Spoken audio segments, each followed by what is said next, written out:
Mister. Today, we are going to talk to you guys about disagreements. Disagreements. What a great topic, right? Not at all.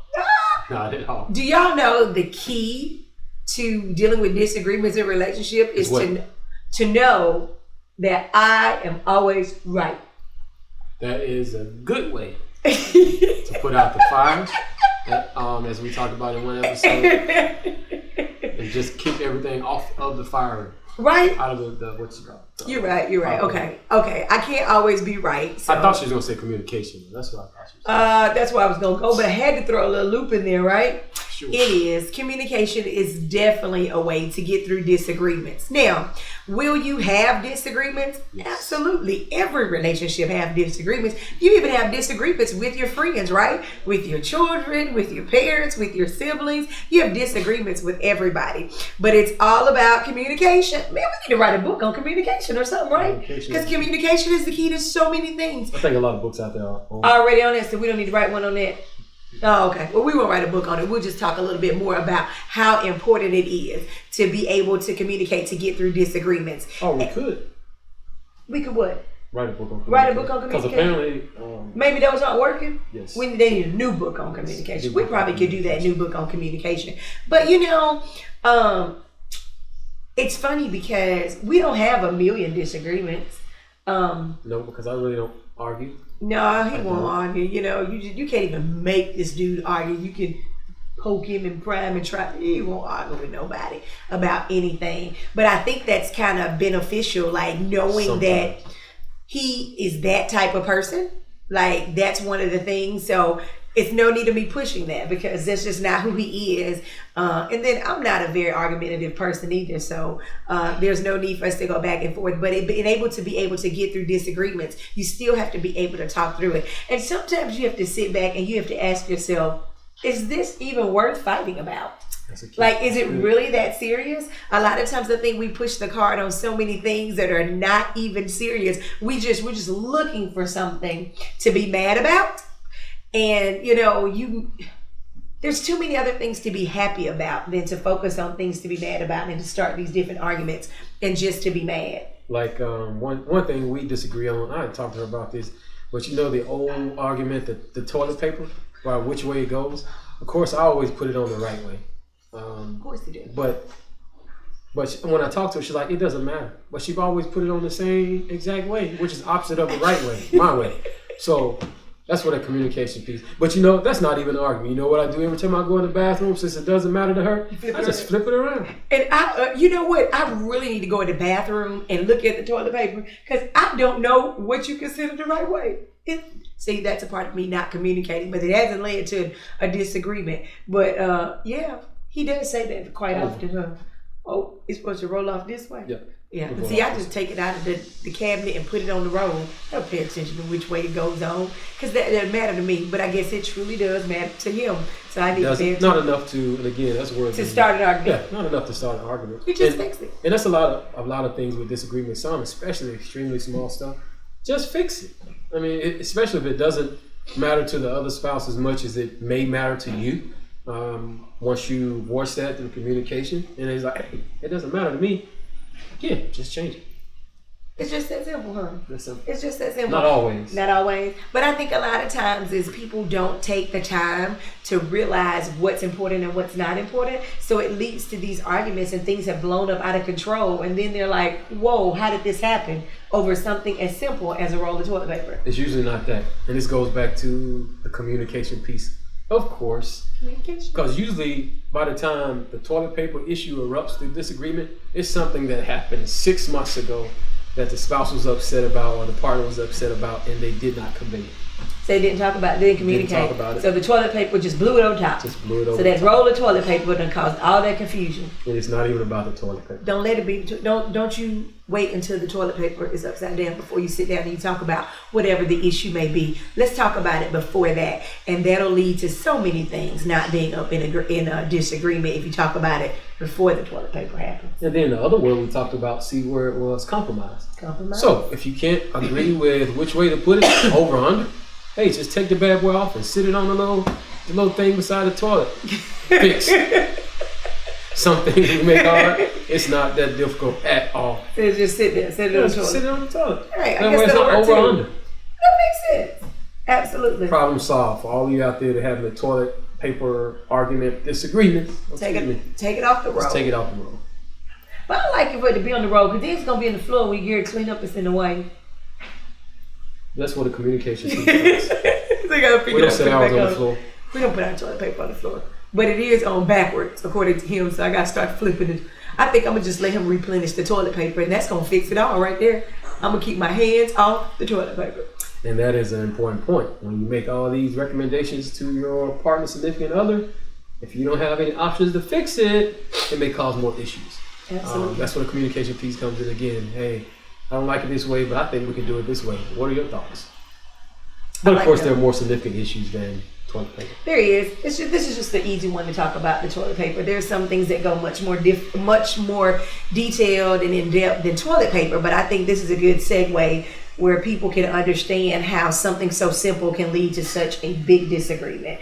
I think one thing that I've seen that leads to a lot of disagreements is the way people raise children. Yes. That always can cause confusion because you come from two different households. We'll talk about it detailed in an episode coming up. Yeah.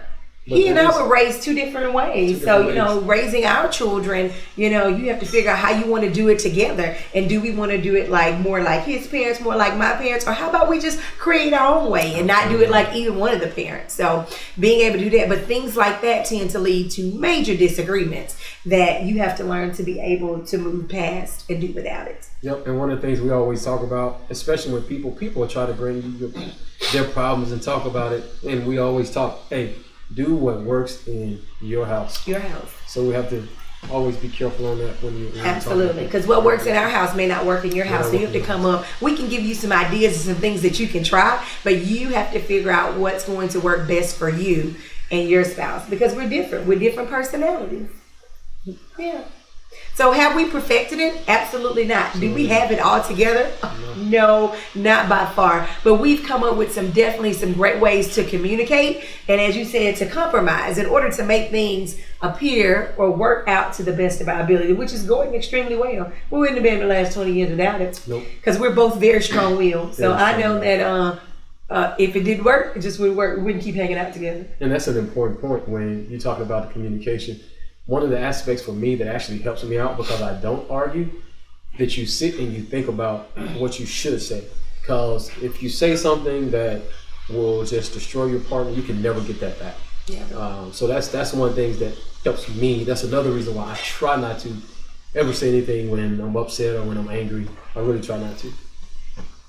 Apology can make you feel better, but it doesn't necessarily always fix things. I used to think to myself, apology didn't do it. So what you said, you are sorry didn't do it. So why you saying you're sorry? Like the most important thing is apologies are fine, but then what are you going to do to be better the next time? Change behavior. Yep. In order to make things better. Like don't keep repeating the same things over and over because you need to be just like you expect your spouse to work on themselves. You should be doing the same thing as working on you in order to fix those things so it won't lead to the disagreements that you have the next time. And simple things.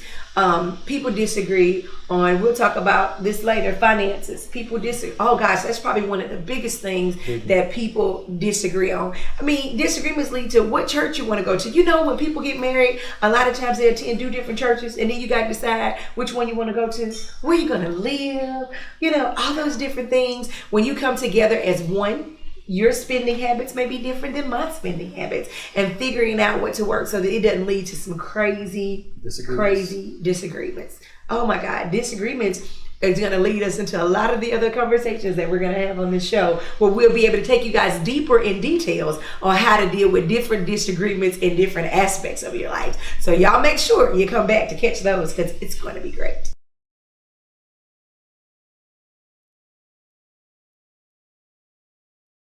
I usually let her talk first because I'm really an introvert by nature. So I really have to think about what I'm going to say. So that's another reason why I don't argue too quickly because I can think. So I gave her a chance to think about her so she can answer and then I'll come back around. You see how I did that? oh my goodness. A time we had a disagreement. We having to think too long about this one, huh?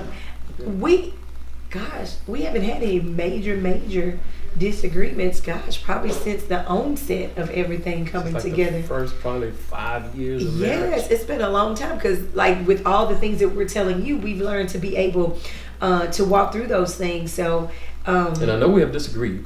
Yeah, we disagree with things on a daily, but it's not something that has been so hectic that we haven't been able to work through it. I think it's been more of like, okay.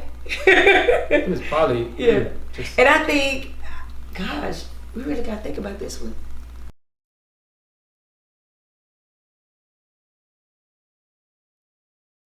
If you're disagreeing with your spouse often, I think it's time for both of them to step back and do a reality check. I think we talked about this in another episode of doing self-evaluations, but if you're disagreeing often, I think you need to decide, why am I pushing his or her buttons? Like, am I doing this on purpose? Like, what's causing these disagreements? I think it's time to sit down and talk through some things, because there's obviously something that we're not communicating about that's causing that's a good word. There's some tension there that's keeping this from rolling, that's keeping this from going together. Like, what's causing us to keep having these disagreements about different things? Because I'm going to make the assumption that a lot of times the disagreements are probably coming from the same thing. Something is stemming that all the time, and what's causing it, like, that you keep having. So it's time to evaluate and say, what am I doing that I want to have this, or that we're having this disagreement every single time about the same thing? Yep, and I think the key in that, we kind of alluded to earlier, I think where the issue is not the issue. When you're constantly disagreeing, when you're constantly at odds with each other, there's something that happened previously that you have not resolved. Mm-hmm. You have not communicated. And sometimes communication is hard. It really is hard, especially if you think you're right. If you think you're right, you usually don't have an issue saying. But if you think you're wrong, and the other partner think you should go another way in that particular disagreement, sometimes it's kind of difficult to say, okay, I think you're right on this one. Mm-hmm. Mm-hmm. Instead of pushing the button, then you always have to be right, because that's what leads to it a lot of times. Like, and then knowing that you don't have to always have the final word or the final say so. Like, I gotta always say something. It can't just be done and have a piece about the situation. You guys just gotta keep picking with it and keep going on. Fine. Yes. Fine. Yep. And sometimes you just have to be the bigger person if you want it to work. Sometimes you just have to be the bigger person and say, okay, this is enough. We're not going to keep doing this. You know what I'm saying? Enough about this situation. We're going to decide to do it. I'm going to go with you on this one. We're just going to do it this way, and we're going to work it out.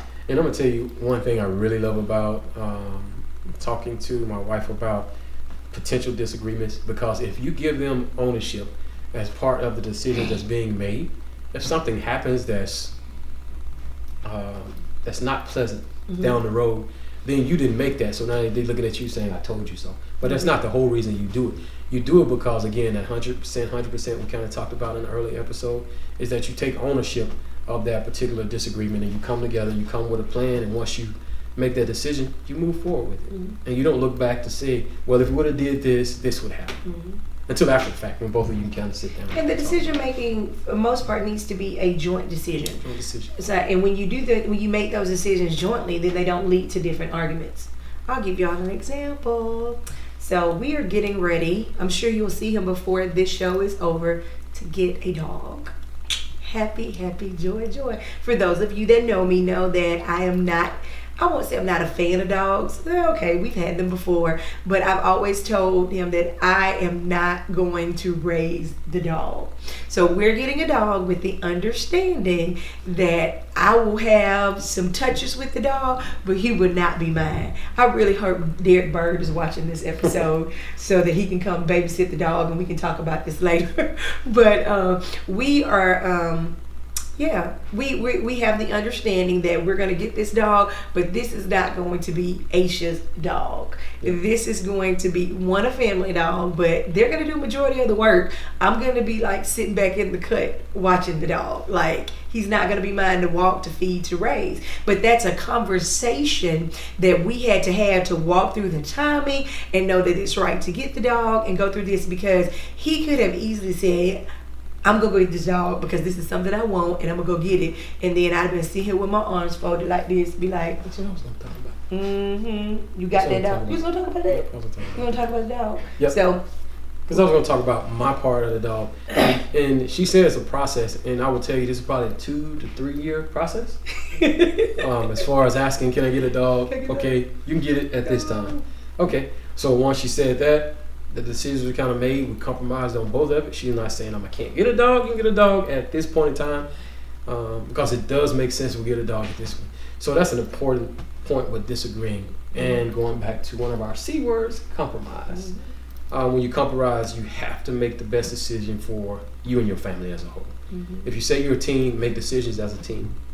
And I think that's what has helped us over these. Well, not being selfish leads to less disagreements when you're not selfish about it. Thinking about the other person and everybody else that's involved when you're making the decision. That leads to less disagreements in a relationship when you do that. When you realize it's, it's not always about me. It's about everybody. And that's a perfect example of kind of what we talked about a little earlier.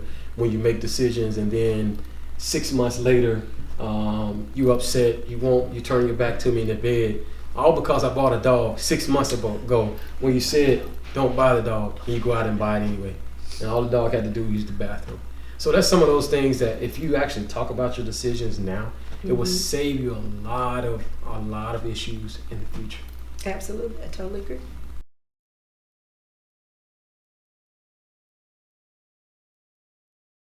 I think I can talk better. This goes back to me not really wanting to argue. So when I would get upset early in our marriage, this was like the first 5 years, we get into a disagreement, an argument. I would actually go outside and wash the car. That was my immediate stress reliever. And of course, those first 5 years, sometimes the hardest time. So my car was extremely clean. Those first few years. It was clean. You guys, did you wash mine too? You just wash your car. It depends on how angry mad I you was. was. Yep, I was. Well, how big the disagreement? I wash both cars and try not to go in the house for a while. He ain't been mad in a long time though, cause he ain't washed my car. No, they make drive-throughs for that. He'll wash my car anymore. So I can't make you mad to get a car washed. No, so you find a stress reliever. You find a stress reliever. You find a stress reliever that's not going to negatively impact the relationship. So you find something that me washing the car did not negatively affect her at all, except maybe she wanted to talk it out and continue to talk to until we came to an agreement. I just didn't want to do it. I didn't. But they gave him the opportunity to calm himself down, and in the midst of it, it actually gives me the opportunity to do it as well, and then you can sit down and talk through it. However, some things that I can recall, like early on though, is that we probably never touched it again or never talked about it again. So you have to be careful about that so that you do work through it so that you don't encounter it again. We're beyond that now, but then, once say he left to wash the car and I did whatever I was doing, when he came back, we never finished the conversation or never touched on that again. So that's not always not always good. It didn't break us, but that doesn't mean it won't. So I think it's important after the come down point to, if you go do what you need to do or I go do what I need to do, that we do come back together after that and actually have a conversation about it. And I think one other strategy for disagreements, if you have to have a short memory. What I mean by having a short memory is something you disagree about. If that disagreement is not worth your marriage, not worth your relationship, and there are very few things that are worth it, get a short memory about it, short-term memory loss, and go on about your life. Talk about it, and then move on. Talk and move. Yeah, that's good. Because holding things over people's head is not definitely a way to move forward. Not a way to move forward. And I'm going to tell you what really changed, and I don't think I ever told her this either. Within that 5-year period, when I was washing the car very often, and we had a disagreement, and she was crying, and she said, "Hey, do you even love me?" Yep, you said that, and that turned my whole world upside down, and that made me rethink everything I was doing from that point on. Because sometimes what we think is a coping mechanism for us, it sends a totally different message to your spouse. So, that's my whole point. He got some long-term memory too, don't he? Yeah. I don't remember that. When it's for me to change, I have long-term memory. See, I just keep track of my stuff when I need to change. Got it. It's good info. Awesome. All right. Well, until next time, I'm still me. And I'm still the mister. Hi, it's me. And the Mister. Join us here on YouTube at least once a month for a new episode. Or guess what? You can follow the Before Black Lives Matter tour and catch us in person. Make sure to head over to TreyFloyd.com and grab your Me and the Mr. t-shirts. You definitely don't want to miss out on these.